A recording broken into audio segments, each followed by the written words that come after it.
जय हिंद दोस्तों, स्वागत है आप सभी का आपके अपने परिवार द लॉजिकल साइंस में। मैं हूं आलोक सिंह आतिश और आज के इस वीडियो सेशन से हम लोग अपनी क्लासेस को कंटिन्यू करेंगे।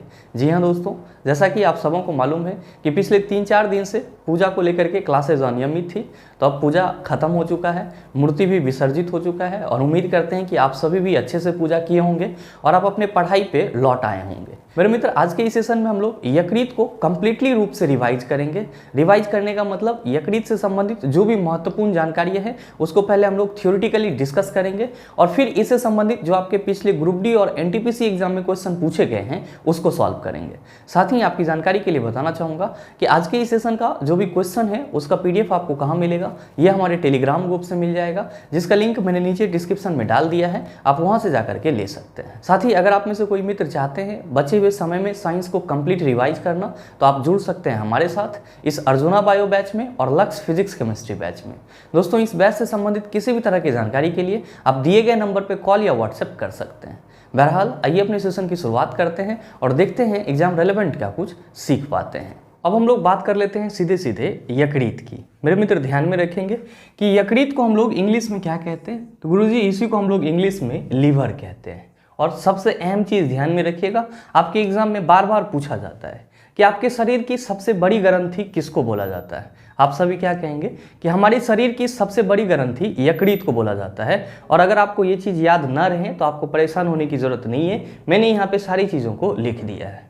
तो जब भी आपको ये क्वेश्चन मिले कि आपके शरीर की सबसे बड़ी ग्रंथि कौन सी है, आप क्या कहेंगे, यकृत यानी कि लीवर। साथ ही साथ आप सभी के मन में चल रहा होगा कि गुरुजी ये यकृत हमारे शरीर में कहाँ पे पाया जाता है। तो मेरे मित्र ध्यान में रखेंगे कि जो लीवर है वो आपके शरीर के एब्डोमिनल कैविटी के दाहिने भाग में स्थित होता है। अब आप कहेंगे कि ये एब्डोमिनल कैविटी क्या होता है, तो मेरे मित्र इसी को हम लोग हिंदी में उदर गुहा कहते हैं। तो आपका जो ये वाला पोर्शन होता है ये क्या कहलाता है, थोरेकिक कैविटी कहलाता है।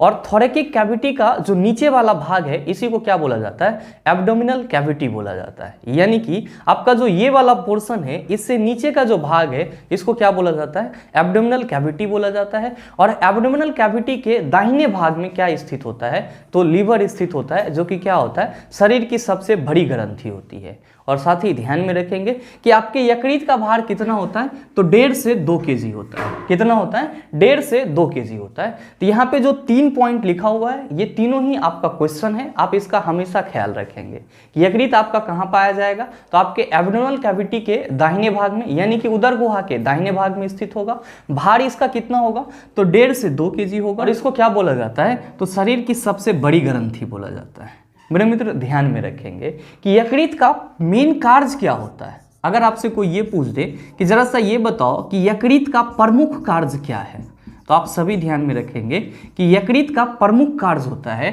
पित्तरस का स्रवन करना। यकृत का प्रमुख कार्य क्या होता है, पित्तरस का स्रवन करना, यानी कि बाइल जूस को ये क्या करता है, सेक्रेट्स करता है। अब आप सभी कहेंगे कि गुरुजी ये जो बाइल जूस है इसका काम क्या होता है। मेरे मित्र बहुत ही इंपॉर्टेंट सा चीज़ है और ध्यान में रखिएगा कि आपके शरीर में अगर बाइल जूस का सेक्रेशन ना हो तो क्या होगा, आपके शरीर में जो भोजन जाएगा वो आंत में ही सड़ने लगेगा। इसीलिए बाइल जूस का सेक्रेट होना बहुत ही ज़रूरी होता है, जो कि किसके द्वारा होता है, तो सर यकृत के द्वारा होता है। और चला ये क्वेश्चन भी आपसे पूछा जाता है कि निम्नलिखित में से किसके द्वारा पित्तरस का स्रवन किया जाता है। आप क्या कहेंगे कि पित्तरस का स्रवन यकृत के द्वारा किया जाता है। साथ ही आप सभी के मन में चल रहा होगा कि गुरुजी ये पित्तरस होता कैसा है। तो मेरे मित्र ध्यान में रखेंगे कि जब हम लोग पित्तरस के रंग की बात करते हैं यानी कि कलर की बात करते हैं, तो जो आपका पित्तरस है इसका कलर आपको कैसा दिखेगा, तो सर गाढ़ा हरा रंग होगा। यानी कि पित्तरस का जो कलर आपको दिखेगा वो कैसा दिखेगा, हरा कलर दिखेगा। और ये कैसा हरा होगा, तो सर गाढ़ा हरा होगा। ध्यान में रखिएगा, अगर आपसे कोई ये पूछ दे कि जरा सा ये बताओ कि पित्तरस की प्रकृति कैसी होती है, यानी कि ये एसिडिक होता है या फिर बेसिक होता है, मेरे मित्र आप सभी ध्यान में रखेंगे कि पित्तरस का जो नेचर होता है, पित्तरस का जो नेचर होता है यानी कि जो प्रकृति होता है वो कैसा होता है, तो गुरुजी इसका प्रकृति क्षारीय होता है, यानी कि ये एल्कलीन होता है। कैसा होता है, एल्कलीन होता है। और साथ ही साथ ध्यान में रखेंगे कि अगर इसका प्रकृति क्षारीय होता है तो जाहिर सी बात है कि आपके एग्जाम में ये क्वेश्चन भी पूछा जा सकता है कि पितरस का पीएच वैल्यू कितना होता है, यानी कि बाइल जूस का पीएच लेवल कितना होता है। तो क्या कहेंगे आप सभी कि गुरुजी बाइल जूस का जो पीएच लेवल होता है वो 7.7 होता है। कितना होता है? 7.7 होता है। साथ ही अगर आपसे ये क्वेश्चन पूछ लिया जाए कि स्वस्थ मनुष्य में प्रतिदिन कितना लीटर पितरस का सेक्रेशन होता है, स्रवन होता है, तो आप सभी क्या कहेंगे? आप सभी कहेंगे कि गुरुजी लीटर में पितरस का सेक्रेशन नहीं होता है। पितरस का सेक्रेशन 700 से 1000 ml के बीच होता है। पितरस का सेक्रेशन 700 से 1000 ml के बीच का होता है, यानी कि हम ये कह सकते हैं कि स्वस्थ मनुष्य के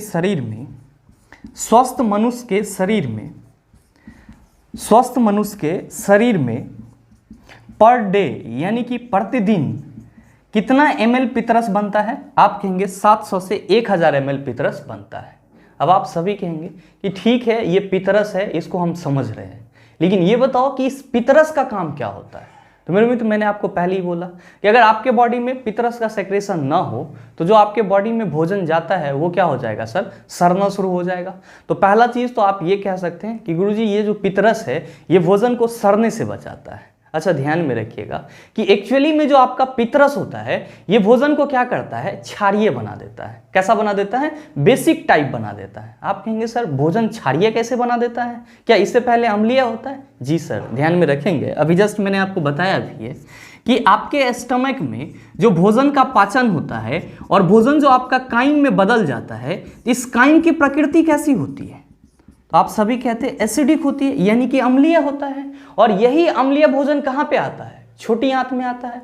जब ये छोटी आंत में आता है तो अग्नाशय से जो पाचक रस निकलता है तो उस पाचक रस को काम करने के लिए कैसा पदार्थ चाहिए? क्षारीय पदार्थ चाहिए। तो अब ये तो आपका अम्लीय हो जाता है, अब इसको क्षारीय कौन बनाएगा? तो आपका जो पितरस है, बाइल जूस है, वो क्या करता है? जो स्टमक से अम्लीय भोजन आता है उसको क्षार में तब्दील कर देता है, यानी कि उसको क्षारीय बना देता है। तब जाकर के उस पर क्या होता है कि जो अग्नाशयी रस होता है, पैंक्रियाटिक जूस होता है, वो सही ढंग से कार्य कर पाता है। तो पहला चीज आप सभी कह सकते हैं कि गुरुजी पितरस जो है वो भोजन को क्या कर देता है? क्षारीय बना देता है। और साथ ही साथ ध्यान में रखेंगे कि पितरस यानी कि जो बाइल जूस है ये कहाँ पे आपको मदद करता है? तो वसा के इमल्सिफिकेशन में, यानी कि वसा के पाइसीकरण में भी क्या करता है? मदद करता है। अब आप कहेंगे कि गुरुजी ये वसा का पाइसीकरण क्या होता है? चला ध्यान में रखना कि जो हम लोग खाना खाते हैं उसमें जो आपका फैट जाता है, वसा जाता है, वो क्या होता है? कॉम्प्लेक्स फॉर्म में होता है, यानी कि जटिल रूप में होता है। तो अब उस जटिल रूप को छोटे छोटे अणु के रूप में कौन तोड़ता है? तो उस जटिल रूप फैट को, वसा को छोटे छोटे रूप में ये जो आपका बाइल जूस है वो तोड़ देता है। तो सिंपल सा आप ये कहेंगे कि गुरुजी ये जो पितरस है ये क्या करता है?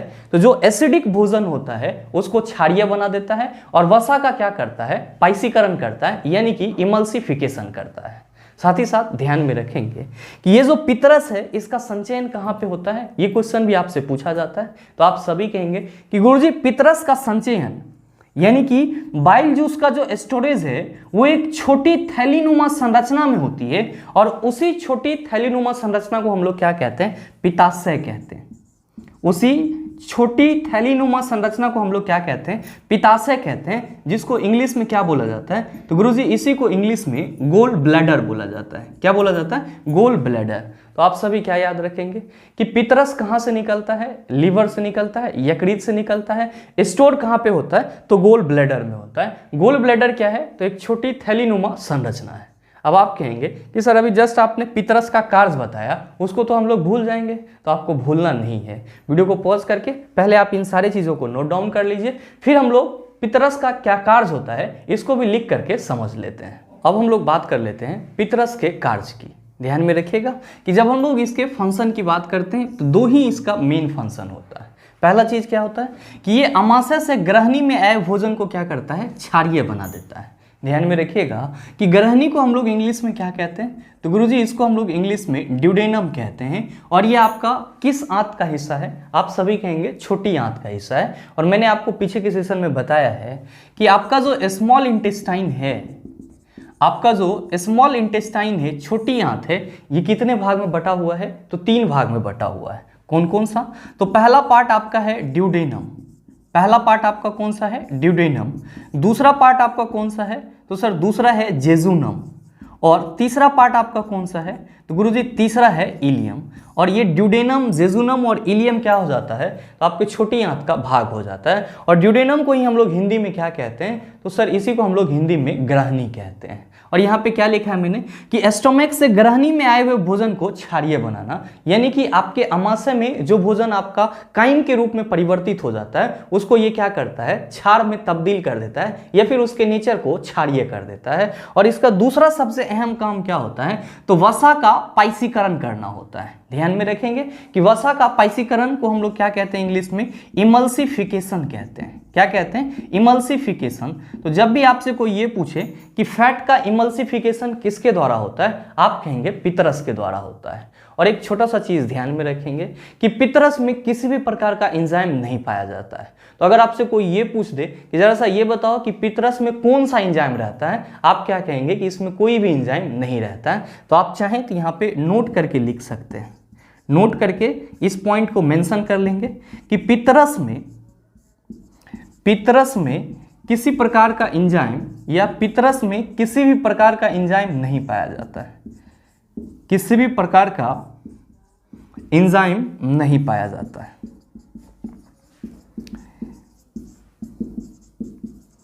एंजाइम नहीं पाया जाता है। मेरे मित्र, ये आपका लीवर के बारे में कंसेप्ट हो जाता है। अब आपको यहाँ पे कुछ इंपॉर्टेंट पॉइंट भी ध्यान में रखना है, जो कि क्या होता है, यकृत के कार्य से ही संबंधित होते हैं। जैसे कि आप सभी कहते हैं कि गुरुजी हमारे शरीर में जो बचा हुआ ग्लूकोज होता है वो किस में बदल जाता है, ग्लाइकोजन में बदल जाता है। मेरे मित्र ध्यान में रखेंगे कि आपके शरीर में जिस ग्लूकोज का उपयोग नहीं हो पाता है वो ग्लूकोज आपका क्या होता है, स्टोर हो जाता है। और ये जो ग्लूकोज स्टोर होता है ये ग्लाइकोजन के रूप में होता है। और ये ग्लाइकोजन के रूप में ग्लूकोज को स्टोर करना किसका काम होता है, तो लीवर का काम होता है, यानी कि यकृत का काम होता है। साथ ही साथ आपके बॉडी में जो यूरिया का संश्लेषण होता है और विटामिन ए का संश्लेषण होता है वो भी किसके द्वारा होता है, तो यकृत के द्वारा ही होता है। तो इस तरह के कुछ इंपॉर्टेंट पॉइंट है, आइए उसको भी डिस्कस कर लेते हैं। लेकिन उससे पहले अगर आप नोट डाउन करना चाहते हैं तो वीडियो को पॉज करके इन सारी चीज़ों को नोट डाउन कर सकते हैं। अब हम लोग डिस्कस कर लेते हैं यकृत से संबंधित कुछ इंपॉर्टेंट पॉइंट की। ध्यान में रखिएगा, यहाँ पे मैंने पहला पॉइंट लिखा है मूल पित्त वाहिनी। मेरे मित्र, इसी को हम लोग इंग्लिश में क्या कहते हैं, इसको हम लोग इंग्लिश में कॉमन बाइल डक्ट कहते हैं। क्या कहते हैं, कॉमन बाइल डक्ट कहते हैं। और ध्यान में रखिएगा कि जो यकृत की नलिकाएं होती है और जो पित्ताशय की नलिकाएं होती है, जब दोनों एक साथ जुड़ करके एक अलग नलिका बना लेती है तो उसी को हम लोग क्या कहते हैं, तो गुरुजी उसी को कॉमन बाइल डक्ट बोला जाता है, यानी कि मूल पित्त वाहिनी बोला जाता है। तो कभी कभी आपके एग्जाम में क्वेश्चन पूछ लिया जाता है कि जब यकृत नलिकाएं और पित्ताशय नलिकाएं एक साथ मिल जाती है तब क्या कहलाती है, आप कहेंगे मूल पित्त वाहिनी कहलाती है, यानी कि कॉमन बाइल डक्ट कहलाता है। तो ध्यान में रखेंगे कि जब भी आपको इसका डेफिनेशन पूछा जाएगा तो आप क्या कहेंगे कि यकृत नलिकाएं पित्ताशय से निकलने वाली नलिकाएं के साथ जुड़कर एक नलिका बना लेती है और उसे ही क्या बोला जाता है, मूल पित्त वाहिनी बोला जाता है या फिर कहा जाता है। साथ ही जो सबसे अहम चीज़ है वो आप सभी क्या ध्यान में रखेंगे कि आपके बॉडी में जिस ग्लूकोज का उपयोग नहीं हो पाता है वो आपका किस रूप में यकृत के द्वारा संचयित कर लिया जाता है, तो आप सभी कहेंगे कि ग्लाइकोजन के रूप में यकृत के द्वारा उसको संचयित कर लिया जाता है। और मैंने इसी चीज़ को यहाँ पे पॉइंट 2 करके लिख दिया है कि यकृत ग्लूकोज को ग्लाइकोजन के रूप में क्या करता है, संचित करता है। तो कभी कभी आपके एग्जाम में डिट्टो क्वेश्चन पूछा जाता है कि ग्लाइकोजन के रूप में ग्लूकोज को संचित किया जाता है निम्नलिखित में से किसके द्वारा, आप कहेंगे यकृत के द्वारा। ग्लाइकोजन संचयित रहता है तो आप क्या कहेंगे, यकृत में। या फिर अगर आपसे ये क्वेश्चन पूछा जाए कि जब आपके शरीर को ग्लूकोज की जरूरत होती है तब आपके शरीर में ग्लूकोज का निर्माण किसके द्वारा किया जाता है, तो आप क्या कहेंगे, यकृत के द्वारा किया जाता है। जब आपके शरीर को ग्लूकोज की जरूरत होती है तो यकृत क्या करता है, जो ग्लाइकोजन होता है उसको ये फिर से किस में बदल देता है, ग्लूकोज में बदल देता है। और जब हम लोग फास्टिंग वगैरह में रहते हैं तो हमारे शरीर में क्या होती है सर, हर एक प्रकार की ऊर्जा की जरूरत होती है और उस क्रम में यही ग्लाइकोजन किस में बदलता है, तो गुरुजी ग्लूकोज में बदलता है। ये चीज भी आप ध्यान में रखेंगे। साथ ही अगर आपसे ये क्वेश्चन पूछा जाए कि आपके शरीर में यूरिया का संश्लेषण कहाँ पे होता है, यानी कि यूरिया का निर्माण कहाँ पे होता है, आप कहेंगे कि यकृत में यूरिया का संश्लेषण होता है। और थोड़े मात्रा में विटामिन ए का भी संश्लेषण कहाँ पे होता है, तो गुरुजी यकृत में ही होता है। और मैंने इस पॉइंट को भी यहाँ पे लिख दिया है कि विटामिन ए तथा यूरिया का संश्लेषण करता है। कौन करता है? तो यकृत करता है। और ये सारे क्वेश्चन आपके एग्जाम में पूछे हुए हैं, तो आप इसका खास ख्याल रखेंगे। उम्मीद करते हैं यकृत क्या होता है और इसके क्या इंपॉर्टेंट पॉइंट हैं उसको आप समझ पाए होंगे। अब हम लोग बात कर लेते हैं यकृत से संबंधित पूछे गए क्वेश्चन की।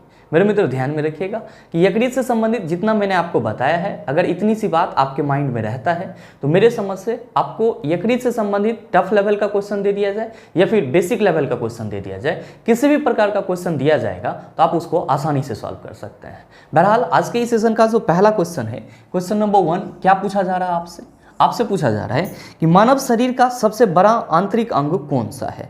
ऑप्शन दिया हुआ है यकृत, दूसरा ऑप्शन है हृदय, तीसरा ऑप्शन है अग्नाशय और चौथा ऑप्शन है गुर्दा। क्या होगा इसका आंसर? आपसे क्वेश्चन करा जा रहा है कि मानव शरीर का सबसे बड़ा आंतरिक अंग कौन सा है। ध्यान में रखिएगा, यहाँ पे किसकी चर्चा की जा रही है? तो आंतरिक अंग की चर्चा की जा रही है, यानी कि अंदर वाला जो अंग है उसकी चर्चा की जा रही है। और मेरे मित्र आप सभी क्या कहेंगे कि गुरुजी आपने अभी जस्ट बताया है कि हमारे शरीर की सबसे बड़ी ग्रंथि किसको बोला जाता है? तो आप सभी कहते हैं यकृत को बोला जाता है, जिसको हम लोग क्या कहते हैं? लीवर कहते हैं, या फिर इसी को हम लोग क्या कहते हैं? जिगर कहते हैं। मेरे मित्र ये बताओ कि ये यकृत और जिगर कहाँ पे रहता है? आप कहेंगे कि गुरुजी ये शरीर के अंदर रहता है। तो आपसे क्वेश्चन क्या पूछा जा रहा है कि मानव शरीर की सबसे बड़ा आंतरिक अंग कौन सा है? तो आप सभी क्या कहेंगे कि गुरुजी मानव शरीर का सबसे बड़ा आंतरिक अंग यकृत ही होगा, लीवर ही होगा। तो आप सभी ये भी ध्यान में रखेंगे कि मानव शरीर की सबसे बड़ी ग्रंथि आप कहेंगे यकृत, मानव शरीर की सबसे बड़ा आंतरिक अंग आप कहेंगे यकृत। तो आपसे जो क्वेश्चन पूछा जा रहा है उसका सही ऑप्शन क्या हो जाएगा? आप सभी कहेंगे सर ऑप्शन नंबर ए हो जाएगा।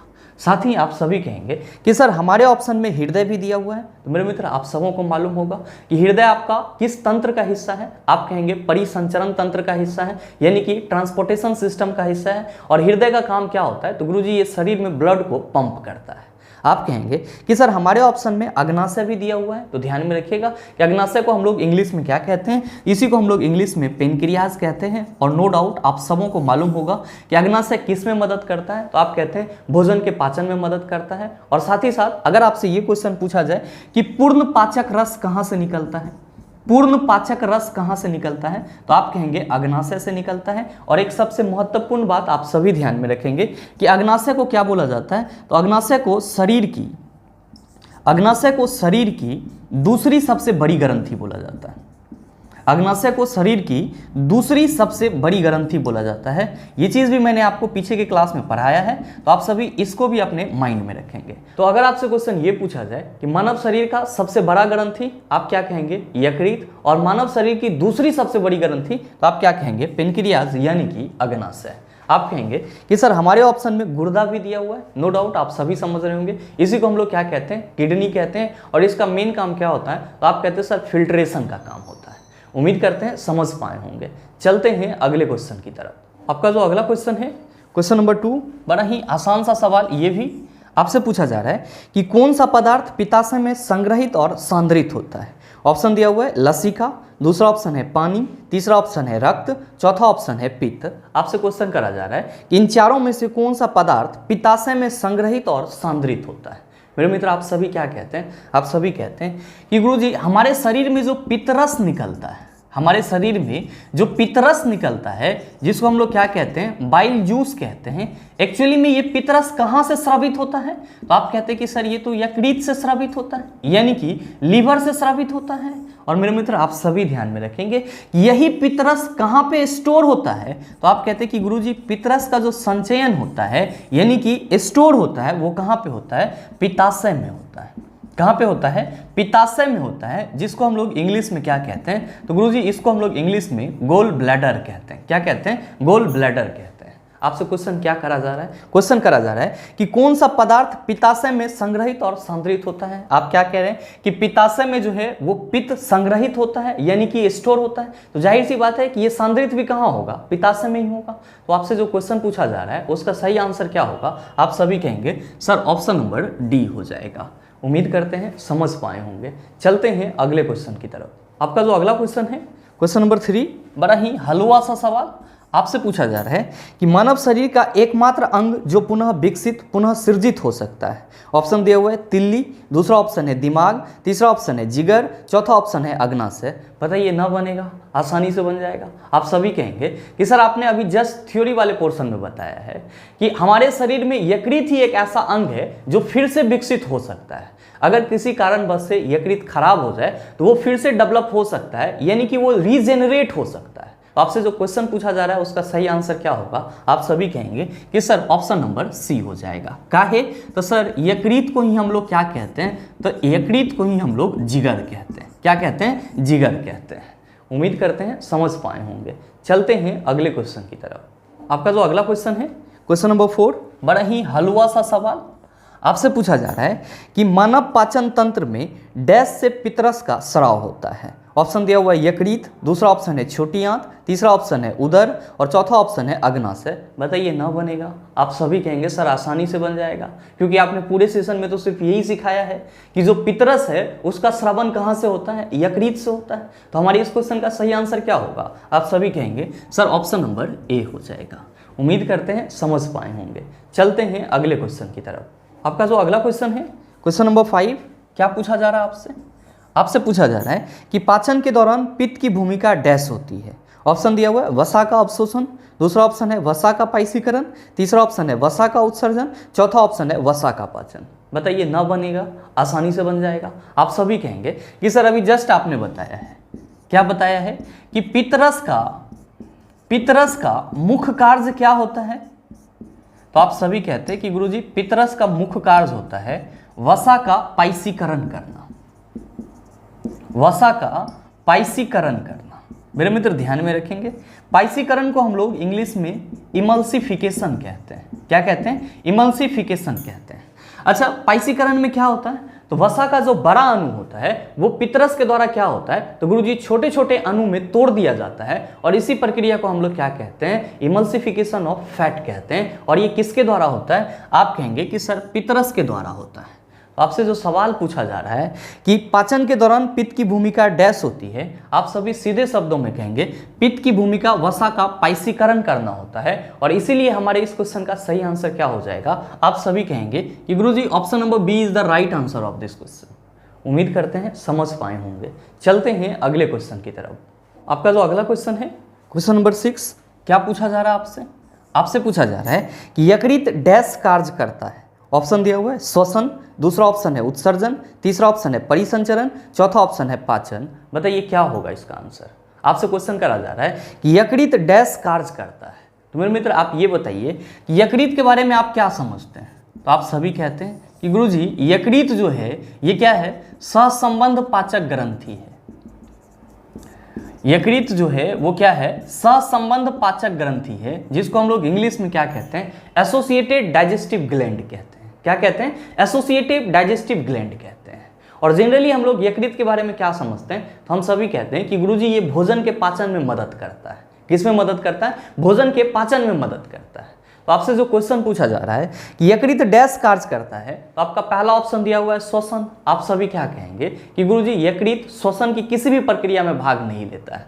आपका दूसरा ऑप्शन है उत्सर्जन। आप कहेंगे सर उत्सर्जन की प्रक्रिया में भी यकृत का कोई कार्य नहीं होता है। तीसरा ऑप्शन है परिसंचरण। आप कहेंगे ट्रांसपोर्टेशन की प्रक्रिया में भी यकृत का कोई कार्य नहीं होता है। यकृत का कार्य कहाँ पे होता है? तो गुरुजी पाचन के प्रक्रिया में होता है। कहाँ पे होता है? पाचन के प्रक्रिया में होता है। तो आपसे जो क्वेश्चन पूछा जा रहा है उसका सही आंसर क्या होगा? आप सभी कहेंगे सर ऑप्शन नंबर डी हो जाएगा। मेरे मित्र यकृत से संबंधित जो आपके पिछले ग्रुप डी, एनटीपीसी और जेईई एग्जाम में क्वेश्चन पूछे गए थे उसका लेवल यही था जिसको आप सभी ने अभी जस्ट करा है। और साथ ही साथ नंबर ऑफ क्वेश्चन भी इतना ही था, 6 क्वेश्चन ही थे यकृत से संबंधित। और इससे संबंधित अब अगर आपको किसी भी टाइप का क्वेश्चन दे दिया जाए, चाहे वो यकृत के कार्य से संबंधित हो या फिर किसी और प्रकार का हो, तो मैंने आपको इतना कंसेप्ट दे दिया है कि आप उन सारे क्वेश्चन को आसानी से सॉल्व कर सकते हैं। साथ ही उम्मीद करते हैं कि ये छोटा सा वीडियो आपको अच्छा लगा होगा। अगर आपको वीडियो अच्छा लगा तो वीडियो को लाइक कीजिएगा, ज़्यादा से ज़्यादा शेयर कीजिएगा, और हाँ, अगर आप चैनल पे नए हैं तो सब्सक्राइब करके बेल आइकन दबा लीजिएगा, ताकि इस तरह के एग्जाम रेलेवेंट वीडियो का नोटिफिकेशन सबसे पहले आपके पास पहुंचे और आप उसको सबसे पहले देख पाओ। मिलते हैं फिर अगले वीडियो सेशन में, तब तक के लिए best of luck. Thank you, have a nice day.